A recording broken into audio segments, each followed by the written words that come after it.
Konsep dasar metode Simple Additive Weighting atau SAW adalah teknik dalam sistem pendukung keputusan atau SPK untuk menyelesaikan masalah Multiple Attribute Decision Making atau MADM dengan menjumlahkan bobot kinerja setiap alternatif pada semua kriteria. Metode ini telah diterapkan di berbagai konteks seperti seleksi penerimaan beasiswa berdasarkan kriteria IPK, penghasilan orang tua, dan jumlah tanggungan keluarga. SAW efektif untuk pengambilan keputusan multikriteria dengan menentukan alternatif terbaik berdasarkan bobot kinerja. Metode pengumpulan data. Yang pertama, objek atau lokasi. Penelitian dilakukan di Universitas Dipa Makassar untuk mengidentifikasi kebutuhan dan preferensi mahasiswa di lingkungan kampus. Hasil penelitian diharapkan dapat langsung diterapkan guna meningkatkan efektivitas pembelajaran. Yang kedua, teknik pengumpulan datanya. Penelitian ini menggunakan kuesioner untuk mengumpulkan data tentang tingkat kepentingan kriteria dan penilaian alternatif metode pembelajarannya. Kuesioner disebarkan kepada mahasiswa Universitas Dipa Makassar untuk memperoleh data objektif sesuai dengan kebutuhan pembelajaran mereka. Lalu kita akan masuk ke hasil dan pembahasan. Di sini kita akan membahas dari tahap 1 hingga ke tahap 10 yaitu perankingan. Tahap 1 yaitu identifikasi masalah. Identifikasi masalah dari studi kasus ini ialah mahasiswa Universitas Dipa Makassar sering menghadapi kesulitan dalam menentukan metode pembelajaran yang paling sesuai dengan kebutuhan mereka. Beragam metode pembelajaran yang tersedia seperti belajar mandiri, belajar kelompok, hingga kursus online memiliki kelebihan dan kekurangannya masing-masing. Hal ini menimbulkan dilema bagi mahasiswa dalam memilih metode yang efektif, efisien, dan sesuai dengan preferensi serta kondisi mereka. Oleh karena itu, diperlukan sebuah sistem yang dapat membantu mahasiswa untuk memilih metode pembelajaran yang paling tepat berdasarkan kriteria tertentu. Dan adapun tujuan dari studi kasus ini yaitu untuk menentukan metode pembelajaran yang paling tepat bagi mahasiswa di Makassar dengan menggunakan metode SAW yang mempertimbangkan kriteria kesesuaian waktu, aksesibilitas biaya, kemudahan memahami materi, serta kenyamanan dan motivasi. Lalu tahap 2, tentukan kriteria, akan dibacakan oleh teman saya yaitu Muhammad Tausin. Kriteria yang digunakan dalam studi kasus ini untuk mengevaluasi alternatif metode pelajar. Yang pertama, kesesuaian waktu penting karena mahasiswa memiliki jadwal yang berbeda-beda sehingga metode yang lebih diminati. Yang kedua, accessibility biaya yang dipilih untuk memastikan metode dapat diakses oleh mahasiswa dengan kemampuan finansial yang seragam. Yang ketiga, memudahkan dan memahami materi. Faktor ini utama untuk mempengaruhi keberhasilan pelajar. Yang keempat, kenyamanan dan motivasi. Ini kenyamanan dan motivasi mendorong pelajar supaya semangat dengan motivasi yang mereka dukung untuk selanjutnya.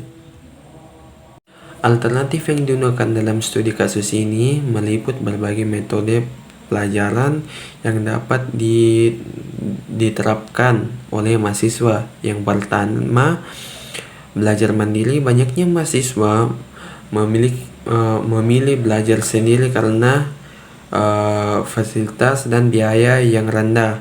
Dengan metode ini juga melibatkan kemandirian.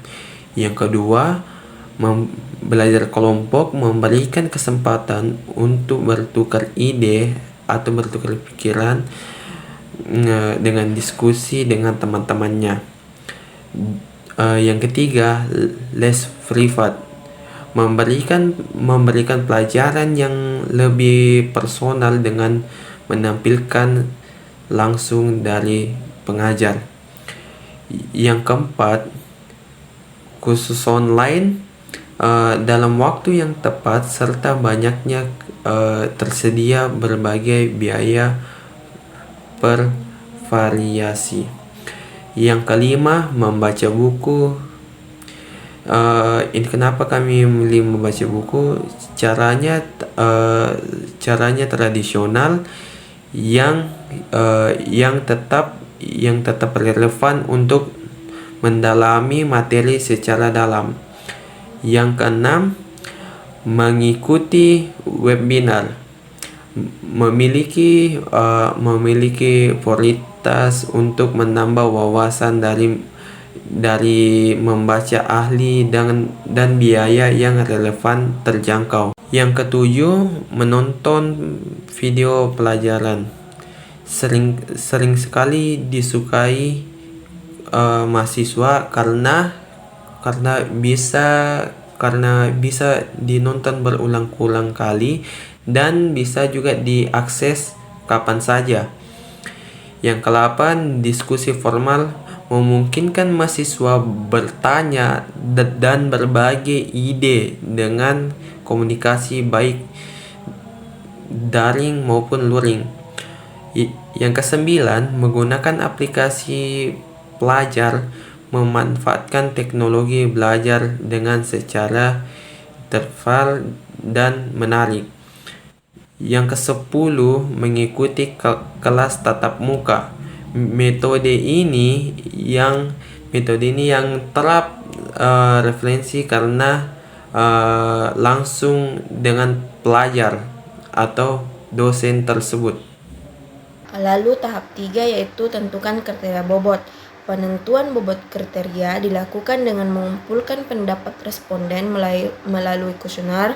Dalam kuesioner tersebut, responden diminta memberikan penilaian terhadap tingkat kepentingan masing-masing kriteria dengan menggunakan skala 1 hingga 5, di mana 1 menunjukkan tingkat kepentingan yang sangat rendah dan 5 menunjukkan tingkat kepentingan yang sangat tinggi.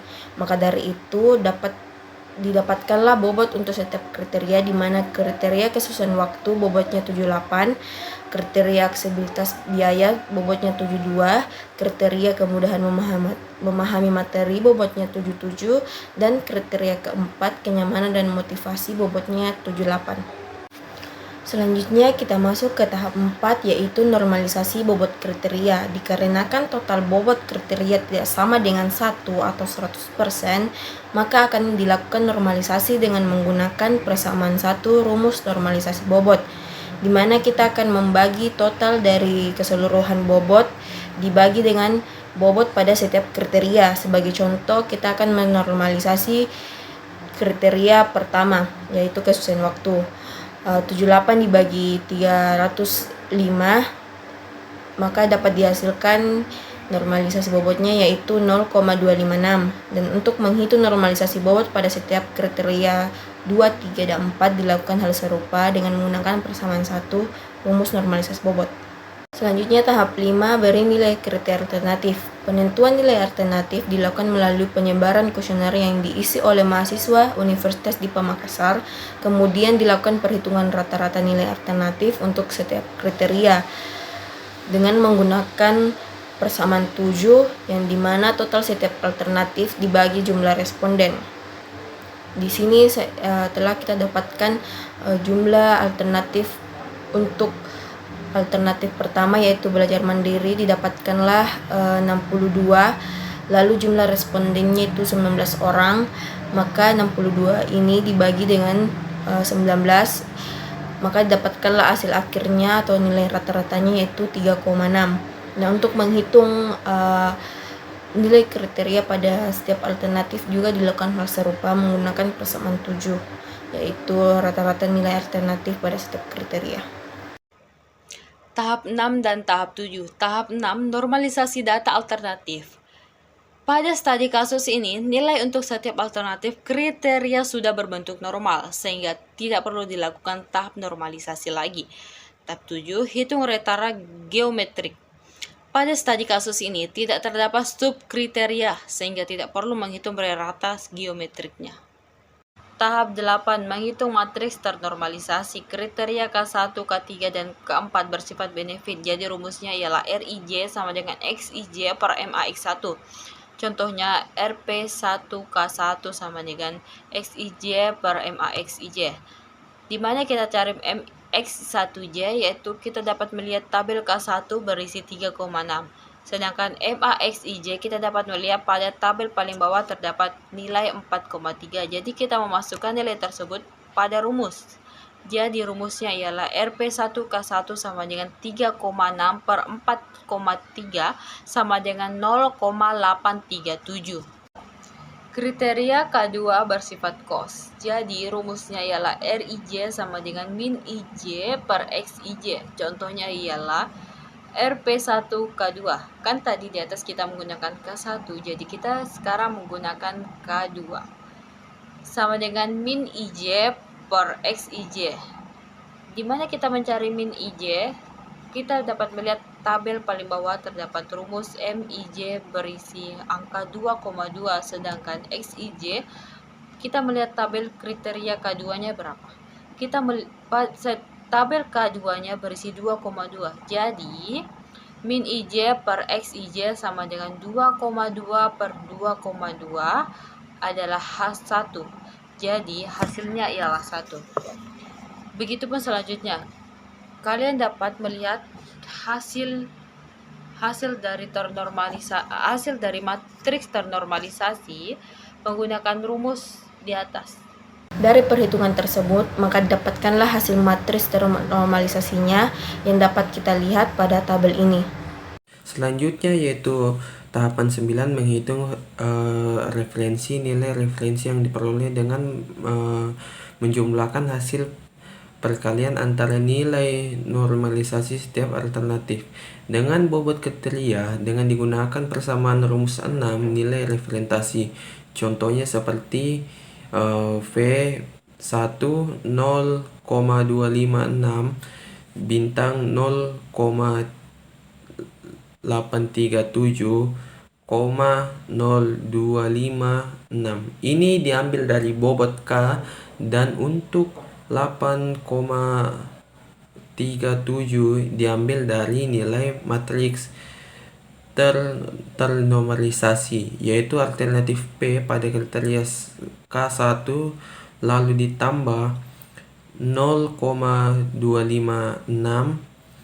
bintang 1 tambah 0,25 tambah 0810 ditambah 0256 bintang 0,9. Hasilnya ialah 0,885. Maka inilah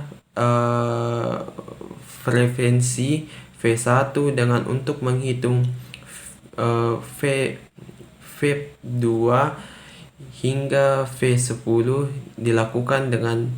dilakukan hal dengan rumus menggunakan persamaan 6 rumus nilai referentasi. Setelah melakukan perhitungan preferensi, maka kita akan masuk ke tahap akhir, yaitu tahap 10 perankingan. Pada tahap ini kita akan menentukan ranking untuk setiap alternatif, di mana akan kita urutkan dari ranking 1 hingga 10, maka didapatkanlah hasilnya seperti pada tabel ini. Baik teman-teman, setelah kita menyelesaikan 10 tahap tersebut berdasarkan perhitungan metode Simple Additive Weighting atau SAW, alternatif mengikuti kelas tatap muka menempati peringkat pertama dengan nilai preferensi tertinggi yaitu 0,931. Hal ini menunjukkan bahwa metode ini paling sesuai dengan kriteria yang ditetapkan seperti kesesuaian waktu, biaya, kemudahan memahami materi, kenyamanan, dan motivasi. Kesimpulannya, pembelajaran tatap muka tetap menjadi metode paling efektif bagi mahasiswa Universitas Dipa Makassar untuk memahami materi dan meningkatkan motivasi belajar. Dan adapun saran yang dapat diberikan adalah agar Universitas Dipa Makassar terus meningkatkan kualitas fasilitas pembelajaran untuk kelas tatap muka, menyediakan alternatif pembelajaran lain sebagai opsi pendukung, serta rutin mengevaluasi kebutuhan mahasiswa berdasarkan kriteria yang relevan untuk memastikan metode pembelajaran yang disediakan tetap sesuai dan efektif. Baik, itulah hasil presentasi kami dalam menyelesaikan studi kasus pemilihan metode pembelajaran yang tepat untuk mahasiswa Universitas Dipa Makassar menggunakan metode SAW. Kurang lebihnya mohon dimaafkan. Saya Salsabila mewakili kelompok 10. Wassalamualaikum warahmatullahi wabarakatuh.